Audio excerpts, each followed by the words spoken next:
Assalamualaikum warahmatullahi wabarakatuh. Para pemirsa mungkin pernah mendengar istilah operasi kalong. Istilah ini muncul dulu di dalam menghadapi perlawanan bawah tanah dari sisa-sisa gerakan G30S PKI tahun 1965. Ini ceritakan begitu. Setelah gagal dalam operasi penculikan ya, jenderal-jenderal, PKI kan sebenarnya dalam versi dia gagal gitu. Gagal merebut kekuasaan. Tapi kan banyak tokoh-tokohnya tuh. Tokoh-tokohnya ada yang PKI-nya itu di malam hari, namanya PKI malam. Ada yang terang-terangan. Nah, di antara PKI malam itu ada seorang tokohnya dari internal TNI Angkatan Darat. Yang juga seorang Pangdam yang bernama Brigjen Suparjo. 2 hari menjelang pecahnya G30S, ya mungkin sekitar tanggal 27 sorenya lah itu, dia datang ke Jakarta, meninggalkan posnya di Kalimantan sana, tanpa memberitahu atasannya. Atasan Pangdam saat itu ya mungkin Jenderal Ahmad Yani. Begitu struktur dalam militer. Dia tidak memberitahu. Tahu-tahu tanggal 26, 27, 28 itu dia meninggalkan posnya dan dia ada di Jakarta merancang gerakan G30S September bersama Letkol Untung. Kata dia walaupun pangkatnya lebih tinggi gitu, yaitu Brigjen, sementara Untung saat itu hanya Letkol gitu. Berarti dia tuh 2 level di atas Untung. Tapi dalam operasi G30 September 1965 itu dia berada di bawah struktur komando Letkol Untung. Apa yang menarik, setelah gagal peristiwa G30 SPKI, setelah tanggal 5 Oktober, dia sudah tidak pernah lagi muncul di permukaan. Dia bergerak dari satu tempat ke tempat lain. Lalu bagaimana tentara memenangkap orang ini? Maka dalam buku biografi Jenderal Amir Mahmud, dikenal di saat itu dengan nama Operasi Kalong. Nah, Amir Mahmud setelah peristiwa G30 SPKI itu kan dipindahkan ke Jakarta, dia menjadi Panglima Kodam Jakarta Raya, itu namanya ketika itu. Maka salah satu targetnya adalah mencari Brigjen Suparjo. Maka diperkenalkan di saat itu dengan istilah Operasi Kalong. Jadi Operasi Kalong itu seperti kalong yang bergerak di malam hari, mencari sasaran yang tidak mungkin diungkapkan ke publik di siang hari. Orang ini juga bergerak di malam hari gitu. Jadi operasi senyap, tapi dikendalikan oleh pasukan elit. Kalau ketika itu bernama RPKAD. Kalau sekarang mungkin pasukan elit Kopassus. Akhirnya sekitar Januari 1967 Suparjo tertangkap. Itu diselusuri dari satu rumah ke rumah di mana kira-kira dia ada gitu. Kalau yang bergerak di luar, di permukaan itu contohnya DNIDIT. DNIDIT diketahui kemana dia pergi. Tapi Suparjo enggak. Gitu. Akhirnya dikenallah istilah ketika itu dengan Operasi Kalong. Bukan hanya Suparjo tentunya yang terjerat oleh Operasi Kalong. Banyak lagi tokoh-tokoh PKI yang lain yang dia sudah dinyatakan PKI, tapi datanya kurang. Data-data tertulis kurang. Bukti di anggota PKI nggak ada. Gitu. Tapi pimpinan Angkatan Darat desa itu Jenderal Soeharto dan kawan-kawannya yakin ini PKI. Gitu. Begitulah ceritanya. Jadi orang-orang yang dituduh PKI lalu tidak memiliki data yang cukup secara tertulis. Maka diberlakukanlah terhadap orang ini apa yang disebut dengan Operasi Kalong. Nah, tahun 1971 dalam kunjungannya ke Belanda, Presiden Soeharto saat itu mengakui gitu, ada orang-orang yang terpaksa kita tangkap, gitu. Karena kalau diceritakan ke masyarakat, masyarakat tidak akan percaya. Karena minimnya data-data tertulis gitu. Begitu juga nanti orang-orang PKI itu diklasifikasi. Ada yang dengkotnya itu diklasifikasi A misalnya. Ada nanti yang dia di bawah tanah terus, nggak ada yang tahu bahwa dia PKI. Klasifikasi misalnya B, dia mendalam secara ideologi tapi tidak terkenal gitu. Dan ada nanti yang tingkatnya itu tingkat rakyat.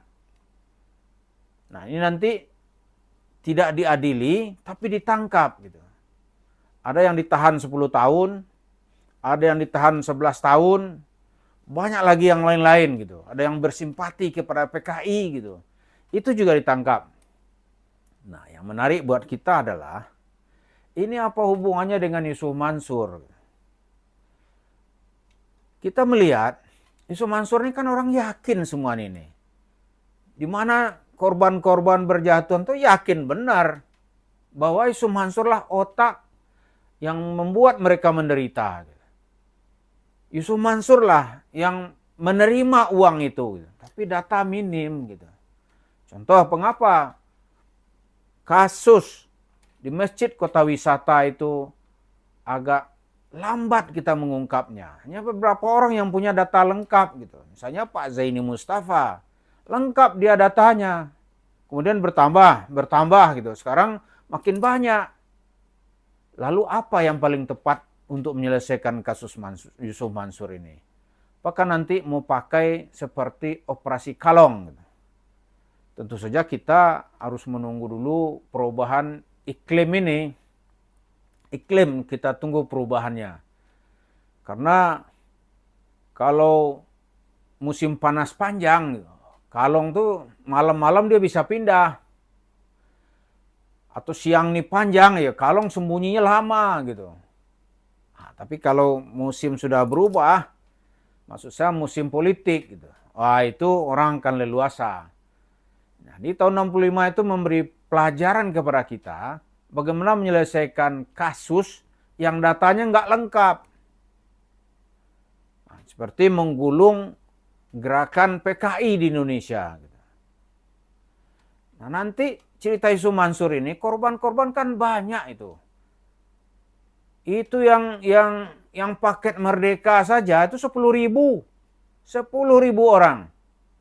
Yang terdata saja gitu. Itu ada ribuan gitu. Ya kan? Ada ribuan. Seperti yang diceritakan oleh pengacara Pak Davi gitu. Ada 7.000 orang kalau nggak salah itu. Itu datanya lengkap. Tapi kenapa nggak bisa diselesaikan gitu? Inilah kadang-kadang kita nggak ngerti. Kemudian di kasus Jemaah Masjid Kota Wisata Jabal Nur paketnya. Paketnya jelas. Saluran penerimanya ada gitu. Beberapa orang mungkin secara diam-diam sudah dikembalikan oleh Yusuf Mansur. Yang jumlahnya kecil gitu. Tapi yang besar-besar, yang orang pernah mempercayakan kepada dirinya sebuah kepercayaan, oh ini agak panjang nih menyelesaikannya. Karena itu ya, tidak tahu nih, masyarakat ini kalau sepakat nanti ya, mungkin aparat nanti bisa memberlakukan operasi kalong gitu. Kalau operasi kalong ya terungkaplah semua cerita tipuan atau cerita bohong-bohongan yang disampaikan oleh Yusuf Mansur. Jadi untuk mengungkap cerita ini memang kita harus terus-terusan menjelaskan gitu. Para netizen kita nggak boleh ragu-ragu karena ini begitu Bapak dan Ibu berjuang, di saat itu ada dua yang didapat. Yang pertama, kita menghentikan Yusuf Mansur. Ya, dihentikan supaya orang lain jangan lagi kena. Yang kedua, keberanian mengungkapkan kebenaran itu juga mendapat pahala dan balasan dari Allah. Jadi kalau mula-mula ikut Yusuf Mansur ingin mendapatkan dua, mendapatkan pahala untuk kehidupan akhirat karena berbuat baik, pesantren Darul Quran bangkit gitu. Yang kedua juga mendapatkan keuntungan untuk dunia. Ini paket bisnisnya beruntung gitu. Ternyata kan dua-dua ini hanya dijadikan kuda Troya oleh Yusuf Mansur. Mungkin yang dapat itu pahala akhirat. Nah sekarang kalau diungkapkan lagi, pahala dunia juga dapat. Ya kan? Itu artinya kita tidak patah semangat. Di dalam mencari karunia, mencari bisnis. Yang kedua, mendapat pahala akhirat juga. Jadi teruslah kita berteriak, terus kita bersuara, kita tunggu perubahan. Nah, kalau negara ini nanti banyak yang berteriak, dia akan melihat, oh ini harus kena operasi kalong nih baru selesai. Kenapa? Karena datanya kurang lengkap. Lalu warung steak and shake-nya gimana? Warung steak and shake itu mengikut aja, itu bisa jadi data nanti itu. Kenapa? Karena begitu tokohnya ini tercokok, pasti dia akan ngomong kemana uangnya. Dan uang itu diyakini oleh jemaah masjid kota wisata itu, ya untuk itu. Membangun, membeli tanah. Cerita orang kan bisnis batu bara, tadi dia belikan tanah. Dia bangun warung, katanya warung nih, namanya sebenarnya kan restoran itu. Tapi dia takut kena pajak besar, gitu. Dinamakan aja warung, gitu. Udah. Itu. Jadi kalau nanti ya warung steak and shake ini data yang berbicara. Jadi tunggu aja kita berteriak terus, tunggu perubahan suasana gitu. Nggak ada urusan nanti itu.